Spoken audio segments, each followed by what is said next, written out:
আসানসোল থেকে, সুদূর আসানসোল থেকে তারা দেখতে পেয়েছেন, দেখতে পেয়ে আমার সাথে যোগাযোগ করেছেন। আমার কাছে বিষয়টি অত্যন্ত গর্বের, অত্যন্ত আনন্দের।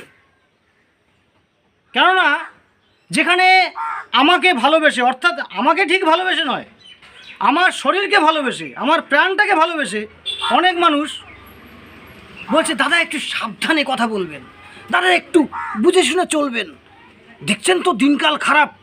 আমি তাদেরকে বলছি, আমার প্রাণটাকে নয়, আমার দেহটাকে নয়, আমার মনটাকে, আমার ভাবনাকে ভালোবাসার চেষ্টা করুন।